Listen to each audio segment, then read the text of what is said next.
അന്ന് ലീഗ് ഉണ്ടാവുമെന്ന്. പാവം, ഇവർക്കൊന്നുകിൽ നാണം വേണം, അതല്ലെങ്കിൽ മാനം വേണം. അത് രണ്ടുമില്ലെങ്കിൽ നാണവും മാനവുമുള്ളവർ കുളിച്ച കുളത്തിൽ പോയി ഒന്ന് മുങ്ങുകയെങ്കിലും വേണം എന്നേ സാന്ദർഭികമായി ഞങ്ങൾ പറയുന്നുള്ളൂ. എന്തേ മുതലക്കുളം മൈതാനി വരെ എല്ലാവരും ഉണ്ടായിരുന്നല്ലോ. മുതലക്കുളം മൈതാനിയിലെത്തിയപ്പോ എന്താ സംഭവം? എന്താ നിങ്ങൾ പോകാൻ കാരണം? ഞങ്ങൾ പല സ്ഥലത്തും അന്വേഷിച്ചു. മുതലയും കുളവുമില്ലാത്ത മുതലക്കുളം മൈതാനിയിൽ ഞങ്ങൾ അന്വേഷിച്ചു. പാണക്കാട്ട് തങ്ങളെ മുന്നിൽ നിർത്തി കോഓർഡിനേഷൻ രൂപീകരിച്ച് വന്നവരിൽ പലരും അതാ പോയിരിക്കുന്നു. ഞങ്ങൾ തിരിയിട്ട് തെരഞ്ഞു, കണ്ടില്ല. ഞങ്ങൾക്ക് മനസ്സിലായി എളുപ്പമാണ് കലക്കി നടക്കാൻ, പൊടി പോലുമില്ല കണ്ടുപിടിക്കാൻ, കണ്ടില്ല. ഞങ്ങൾ അങ്ങനെ ആലോചിച്ചപ്പോ ഞങ്ങളോട് മുതലക്കുളം മൈതാനി ശൂന്യതയിൽ നിന്ന് വിളിച്ചു പറഞ്ഞു, അവരൊക്കെ ചിലത് മുതലാക്കുന്നവരാണ്, അവരൊക്കെ ചിലത് കുളമാക്കുന്നവരാണ്. അതുകൊണ്ട് ഞങ്ങൾ പറയുന്നു, ആര് പിൻവാങ്ങിയാലും ഞങ്ങളുണ്ടാവും ഇതിന്റെ മുന്നിൽ. അറബ് ഭാഷ വെല്ലുവിളി നേരിട്ടപ്പോ പാണക്കാട്ടെ തങ്ങളോട് KT ജലീൽ ചോദിക്കുന്നത്, ഇപ്പോ ലീഗിന് എന്താ അതിൽ റോള്? പിന്നെ വാപ്പാക്ക് അതിൽ റോള്? ഇതിന്റെ മുമ്പും ലീഗാ വന്നിക്കണ്, അറിയോ? അറബ് ഭാഷക്കെതിരെ ഉറഞ്ഞു തുള്ളിരി ഇടത് ഗവൺമെന്റ് വന്നപ്പോ അറബ് നാട്ടിൽ പണി വേണം, അറബ് നാട്ടിലെ പണവും വേണം, അറബ് ഭാഷ പഠിക്കാൻ മാത്രം കേരള നാട്ടിൽ ഇടമില്ലേ എന്ന് ചോദിച്ച് ഇന്ത്യ മജീദും റഹ്മാനും കുഞ്ഞിപ്പിയും കൽബ് കൊടുത്ത് കരള് കൊടുത്ത് വളർത്തിയതായി ഈ ഭാഷ. EMA സലാമും PTA റഹീമും KT ജലീലും പറയുന്നത്, എന്താ അറബി? ചെറുപ്പത്തിൽ നമ്മളും അറബിയെ പഠിച്ചത്, എന്താ അതുകൊണ്ടൊക്കെ മെച്ചം? ഓ മിസ്റ്റർ, എന്താണ് ഇങ്ങനെ ഒരു വല്ലാത്തൊരു മാറ്റമായി പോയത്? ഞങ്ങൾ പറയുന്നത് കേൾക്കണ്ട. ആരംഭ റസൂലുള്ളാഹി സ്വല്ലല്ലാഹു അലൈഹി വസല്ലം, തഅല്ലുമുൽ ലുഗത്തുൽ അറബിയ്യ, നിങ്ങൾ അറബ് ഭാഷ പഠിച്ചിരിക്കണം. ഫഇന്നഹാ, അപ്പോൾ തീർച്ചയായും അറബ് ഭാഷ. കേട്ടോ സലാം, ജലീൽ കേട്ടോ, റഹീം കേട്ടോ, റസൂലുള്ളാഹി പറഞ്ഞ ലുഗത്തി, അതിന്റെ ഭാഷയാണ്. വലുഗത്തുൽ ഖുർആനി, അത് ഖുർആന്റെ ഭാഷയാണ്. വലുഗത്തുൽ ജന്ന, അത് സ്വർഗത്തിന്റെയും ഭാഷയാണ്. ഒന്നാം തീയതി ശമ്പളം ഒപ്പിട്ട് വാങ്ങി അള്ളാഹുവിന്റെ പരിശുദ്ധ കലാമായ ഖുർആന്റെ ഭാഷ പഠിക്കാനുള്ള സാഹചര്യം ഇവിടെ ഉള്ളൂ. SSLC കഴിഞ്ഞാൽ, പ്രിലി കഴിഞ്ഞാൽ UP പഠിപ്പിക്കായിരുന്നു. പ്രിലി കഴിഞ്ഞ് അഫ്ദൽ കഴിഞ്ഞാൽ, ട്രെയിനിങ് കഴിഞ്ഞാൽ ഹൈസ്കൂൾ വരെ പഠിപ്പിക്കായിരുന്നു. വെറുതാ പുതിയ നിയമം, +2-ന് 55% മാർക്ക് വേണത്രേ. എന്നിട്ട് പറയുന്നത് ആരറബി, എന്തറബി? ഇത്രയും ആളുകൾ അറബി സംസാരിക്കുന്നു, അതിന് നിയമമില്ല, അതിന് പവിത്രതയില്ല. എന്നാൽ ലോകത്തിലെ ഹൈന്ദവന്റെ വേദഭാഷയായ സംസ്കൃതത്തിനൊരു യൂണിവേഴ്സിറ്റി കൊടുത്തതിന്റെ ET മുഹമ്മദ് ബഷീർ സാഹിബ. ഞങ്ങൾക്ക് അഭിമാനമുണ്ട്. നിങ്ങളോ അറബ് ഭാഷയെ ഞെരുക്കുകയാണ്.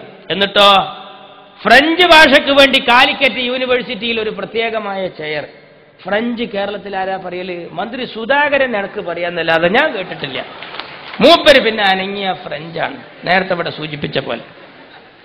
ആ സുധാകരനെ മാർക്സിസ്റ്റ് പാർട്ടിയുടെ സംസ്ഥാന കമ്മിറ്റി വരെ പറഞ്ഞ് തൊള്ള പോക്കാന്ന്. KT ജലീലാ പറയുന്നത്, ഇയാൾ ഗാന്ധിജിക്ക് തുല്യം. അല്ലാഹ് കാക്കട്ടെ.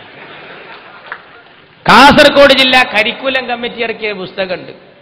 ആ പുസ്തകത്തിൽ തവളയുടെ ചിത്രം കൊടുത്തിട്ട് അതിന്റെ അടിയിൽ എഴുതിയിട്ടുണ്ട് ഗാന്ധിജി. അത് കണ്ടിട്ടാണാവോ ഇനി ജലീൽ പറഞ്ഞത് മന്ത്രി സുധാകരൻ ഗാന്ധിജിക്ക് തുല്യാണെന്ന്. ഒരു മന്ത്രി നോക്കൂ നിങ്ങൾ, വായിൽ തോന്നിയത് കോതക്ക് പാട്ട് എന്ന അർത്ഥത്തിൽ എല്ലാത്തിലും ഒന്ന് മൂപ്പര് കൈയിടും. അപ്പൊ ആ സ്വാമിമാരെ വിവാദം വന്നു അല്ലേ? 2 കൊല്ലായി ഇവര് ഭരിക്കണം അല്ലേ? ഈ 2 കൊല്ലായി എന്ന് നമ്മൾ അറിയണത് തന്നെ ആ ഭദ്രാനന്ദ സ്വാമി 2 വെടി പൊട്ടിച്ചപ്പോഴാണ്. അതുവരെ നമ്മൾ അറിഞ്ഞിട്ടുണ്ടായിരുന്നില്ല. എന്താ സ്ഥിതി എന്നറിയങ്ങള്? നമ്മളെ ഭരണം നായി വെക്കണ്ട. ഇപ്പോ ഈ വിലക്കയറ്റും, ഈ ബസ് ചാർജ് വർധന, ഈ കറണ്ട് ചാർജ് വർധന, ഭൂമി കുലുക്ക ദൃഷ്ടിക്കുമാറി മുദ്രാവാക്യമായിരിക്കും നമ്മളെ നാട്ടില്.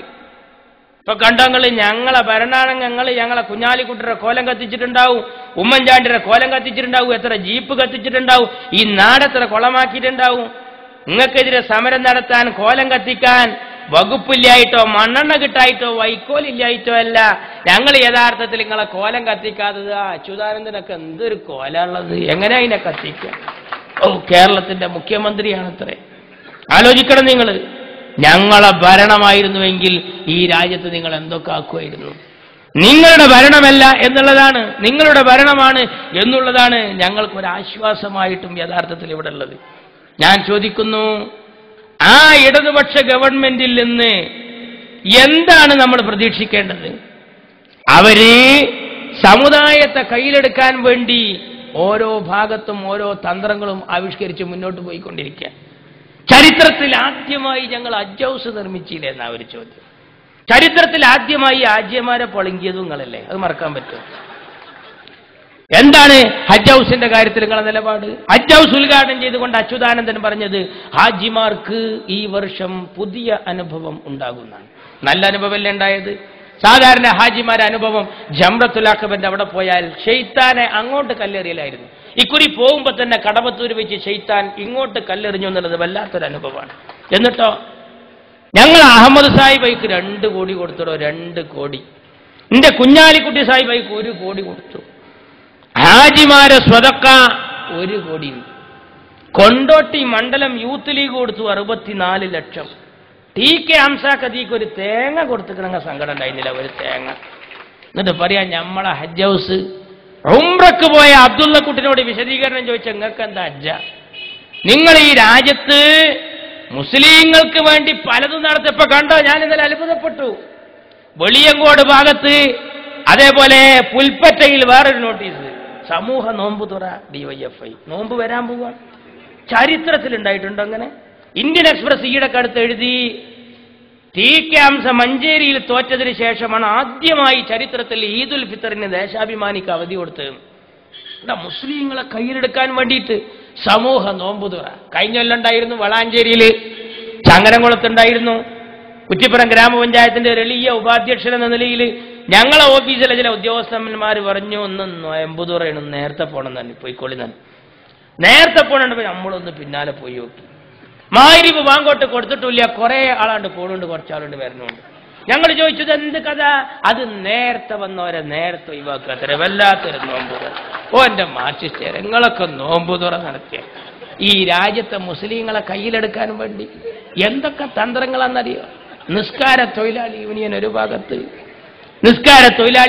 ഭാഗത്ത്, തലേകെട്ട് കെട്ടിയ വല്യുപ്പാന്റെ കയ്യിൽ ചെങ്കൊടി കൊടുത്തിട്ട് ഫ്ലക്സ് ബോർഡ്, പർദ്ദ ധരിച്ച വല്യുമ്മാന്റെ കയ്യിൽ ചെങ്കൊടി കൊടുത്ത ഫ്ലക്സ് ബോർഡ്.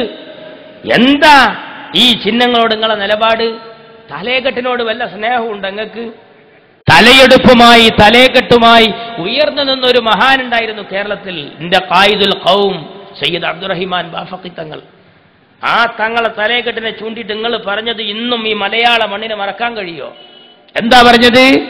മൊട്ടത്തലയിൽ വട്ടക്കെട്ട്, വട്ടക്കെട്ടിൽ കള്ളപ്പൊന്ന്, ബാഫഖി തങ്ങളെ മൊട്ടത്തലയിൽ 5-6 മുളപ്പിക്കും. കണ്ടോ? തലേകെട്ടിനോട് സ്നേഹമുണ്ടോ? അല്ല, സ്നേഹം ഉണ്ടായിട്ടല്ല. പർദ്ദയും മഫ്തയും പണ്ട് തങ്ങന്മാരുടെയും മുസ്ലിംമാരുടെയും വീടുകളിലേ ഉണ്ടായിരുന്നുള്ളൂ, ദേശാഭിമാനി.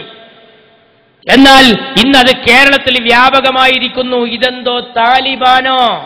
കണ്ണൂരിലെ വർഗീയ വിരുദ്ധ റാലിയിൽ വിജയരാഘവൻ MP നടത്തിയ പ്രസംഗം. സാധ്വി റിദംബര പറഞ്ഞതല്ല, വിനയ് കത്യാർ പറഞ്ഞതല്ല, ഉമാഭാരതി പറഞ്ഞതല്ല. ജാതിയില്ലാതെ മതമില്ലാതെ രാജ്യത്തെ ജനങ്ങളെ മുഴുവനും ഒന്നായി കാണുന്നു എന്ന് പെരുമ്പറയടിക്കുന്നവർ പറഞ്ഞതാണ്. ഞാൻ ആലോചിക്കുന്നു, മാർക്സിസ്റ്റ് പാർട്ടി മുസ്ലിങ്ങളെ കയ്യിലെടുക്കാൻ വരുന്നത് യഥാർത്ഥത്തിൽ മുസ്ലിങ്ങളോടുള്ള സ്നേഹം കൊണ്ടാണോ?